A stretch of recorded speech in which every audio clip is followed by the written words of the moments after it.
এক পুত্র নিজের বৃদ্ধ পিতাকে রাতের খাবারের জন্য একটা রেস্টুরেন্টে নিয়ে গেলেন। খাবার খাওয়ার সময় বৃদ্ধ পিতা অনেকবার খাবার নিজের কাপড়ে ফেলল। সেটা দেখে ওখানে বসে থাকা অন্য লোকেরা বৃদ্ধকে ঘৃণার চোখে দেখছিল এবং অনেক হাসাহাসি করছিল সবাই। কিন্তু তারপরেও পুত্র কোনো রকম সংকোচবোধ না করে তার বাবাকে খাইয়ে দিল। ছেলেটি দেখতে বেশ স্মার্ট, পরনে একটা দামি শার্ট আর ফর্মাল প্যান্ট, আর পিতার পরনে একটা সাদা পাঞ্জাবি আর পাজামা। চোখে চশমা, মনে হয় চোখে একটু কম দেখেন বৃদ্ধ। তাই ছেলেটি প্রথমে রেস্টুরেন্টে ঢুকে তার পিতাকে ধরে ধরে খাবারের টেবিলে বসালেন এবং খাবার খাইয়ে দিলেন।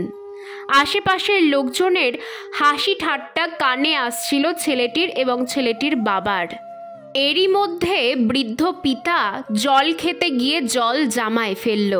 সেই বৃদ্ধ বুঝতে পারছিল তাকে নিয়ে সবাই হাসি ঠাট্টা করছে, কারণ যেখানে সবাই ফ্যামিলি নিয়ে রেস্টুরেন্টে খাবার খাচ্ছে সেখানে এই পাগল ছেলে নিয়ে এসেছে তার বৃদ্ধ বাবাকে, যে কিনা বাইরে চলাফেরা করার আদব কায়দা সম্পর্কে একেবারেই কিছু জানে না। সেই বৃদ্ধ রেস্টুরেন্ট নামক জায়গাটিতে আজ প্রথম খেতে এলো, তাও ছেলের জোড়াজড়িতে।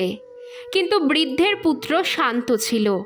খাবার খাওয়ানোর পর লজ্জা না পেয়ে পুত্র বাবাকে ওয়াশরুমে নিয়ে গেলেন। বৃদ্ধের কাপড় পরিষ্কার করলো, চেহারা পরিষ্কার করলো, তারপর চিরুনি দিয়ে চুল আঁচড়ে চশমা পরিয়ে বাইরে নিয়ে এলেন। সবাই চুপ করে ওদের দেখতে থাকলো। পুত্র বিল দিয়ে বাবাকে নিয়ে বাইরে যাওয়ার জন্য পা বাড়ালো। ঠিক তখনই ওই রেস্টুরেন্টের মালিক ছেলেটিকে বলল, তুমি কি কিছু রেখে যাচ্ছ এখানে? ছেলেটি জবাব দিল, না স্যার, আমি এখানে কিচ্ছু ছেড়ে যাচ্ছি না। রেস্টুরেন্টের মালিক বলল, তুমি এখানে প্রত্যেক পুত্রের জন্য ছেড়ে যাচ্ছ একটা শিক্ষা, আর প্রত্যেক পিতার জন্য একটা আশা। ছেলেটি উত্তরে বলল, না স্যার, আমি তো কিছুই করিনি। আমি যেটা করেছি সেটা একটা সন্তানের দায়িত্ব, কর্তব্য।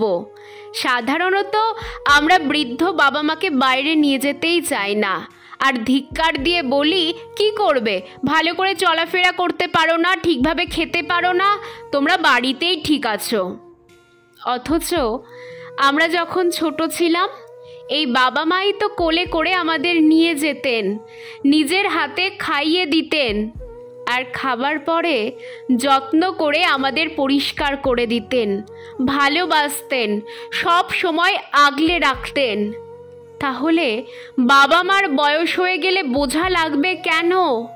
বাবা মা ভগবানের রূপ, আমি অন্তত সেটাই মনে করি।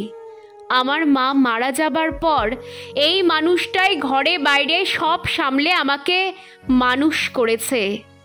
আজ আমি যা কিছু সব এই মানুষটার জন্য। আজ আমি চাকরি জয়েন করার পর প্রথম স্যালারি পেয়েছি, তাই আমি আমার বাবাকে নিয়ে বাইরে ঘুরতে বেরিয়েছি। মা বেঁচে থাকলে মাকেও সঙ্গে করে নিয়ে আসতাম। আসলে বাবা মায়েরা সন্তানের কাছে শেষ বয়সে একটু আশ্রয়ের সাথে একটু যত্ন আর ভালোবাসাই আশা করে, তারা আর কিছু চান না আমাদের থেকে। ছেলের মুখে এই সব কথা শুনে পাশে দাঁড়িয়ে থাকা সেই বয়স্ক পিতা চশমা খুলে চোখের জল মুছলেন আর বললেন, খোকা, অনেক বড় হয়ে গেছিস বাবা, আরো অনেক বড় হ। আমার আজ আর কিছুই চাওয়ার নেই তোর থেকে।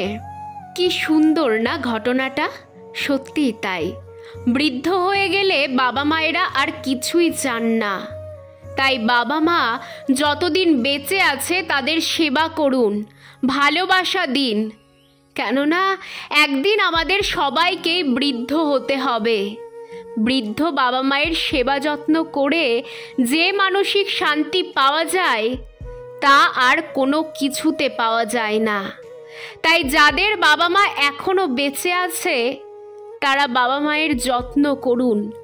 বিশ্বাস করুন, যখন ওনারা থাকবে না তখন শুধুই আফসোস ছাড়া আর কিছুই থাকবে না জীবনে।